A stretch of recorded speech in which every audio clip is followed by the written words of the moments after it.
All right, let's talk about a book that probably kept a lot of us up at night in school, Lord of the Flies. It asks this really simple but honestly terrifying question. What happens to people when all the rules, all the structures of society just evaporate?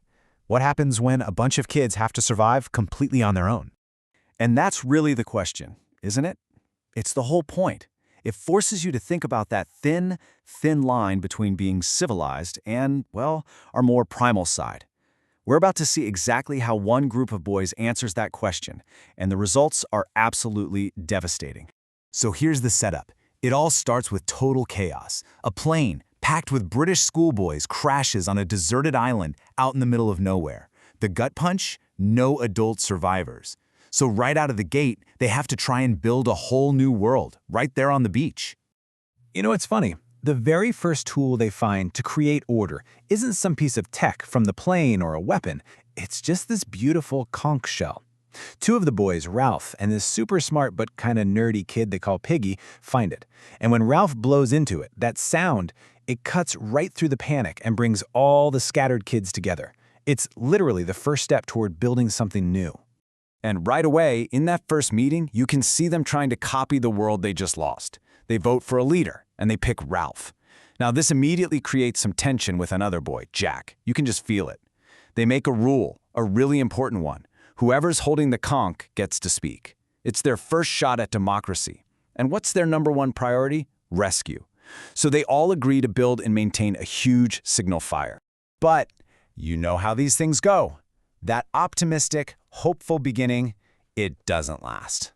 The island starts to test them, and this deep, fundamental conflict starts to bubble up, splitting the boys and pulling them in two totally different directions.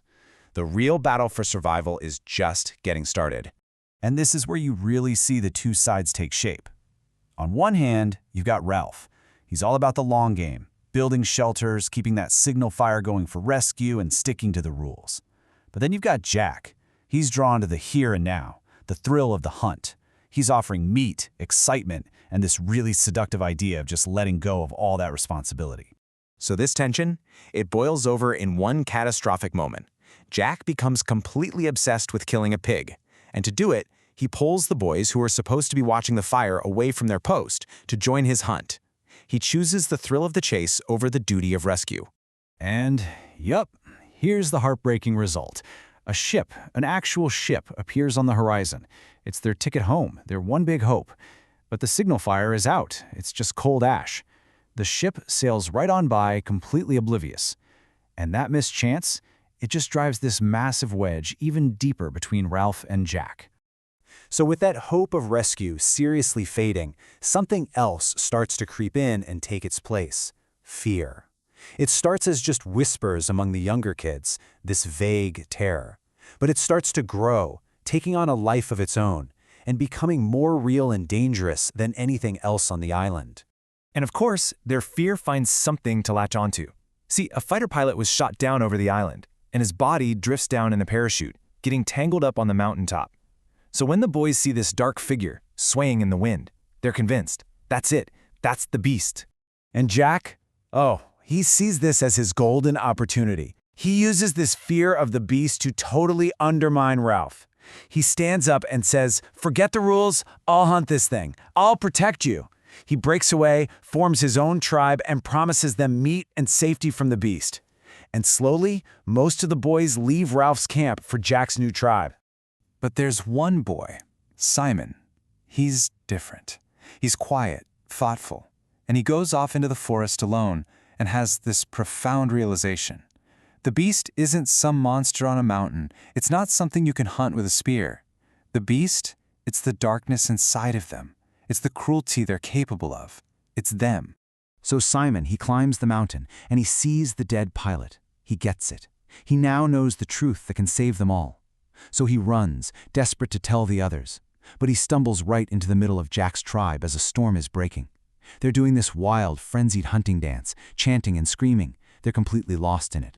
And in their terror, in their madness, they don't see Simon. They don't see their friend. All they see is the beast, and they descend on him, and they kill him. Just like that, the one person who truly understood what was happening is gone, and with him, any real hope of reason is gone too. Yeah, After Simon's murder, there's just no going back. The little civilization they tried to build is completely in ruins. And the slide into total savagery, well, it's about to pick up speed. Every last symbol of the old world is about to be destroyed. So, Jack's tribe raids Ralph's camp, but they're not looking for food. They don't even care about the conch anymore. They steal Piggy's glasses. Think about that. They're stealing the one piece of technology they have. They're taking the power to make fire, and with it, they're taking away Piggy's ability to see clearly. It's just pure dominance.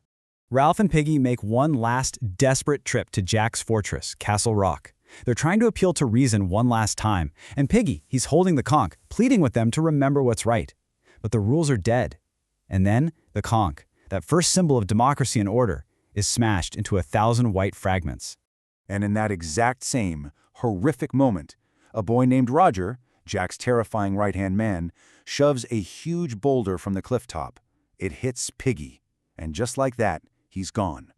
With him dies the voice of logic, of science, of intellect on the island. It's all gone. Now, Ralph is the only one left. He's no longer a rival leader, he's prey. The tribe, with Jack at its head, starts a terrifying hunt, not for an animal, but for him. And to force him out of his hiding spot, they do the unthinkable. They set the entire island on fire. So Ralph is running for his life, the whole world burning around him. He bursts out of the jungle onto the beach and just collapses. And when he looks up, he's staring at the clean, white uniform of a British naval officer. In a final shocking irony, the fire that was meant to kill him became the giant signal fire that saved him. The second that adult shows up, the whole savage illusion just shatters. They're not hunters with painted faces anymore. They're just little dirty boys. The officer looks at them and asks what on earth they've been doing. And suddenly, the reality of it all, the murders, the hunt, it all comes crashing down on them. And they start to cry. Not because they're saved, but for everything they've lost, for their innocence. And that's where the story leaves us, with this absolutely chilling, unanswerable question. They've been rescued from the island, sure, but the officer who saved them, he's from a world that's in the middle of a massive, destructive war. He's part of the same darkness. So they might be safe from the island, but the book asks us, who's going to rescue them, or any of us, from the beast that's inside?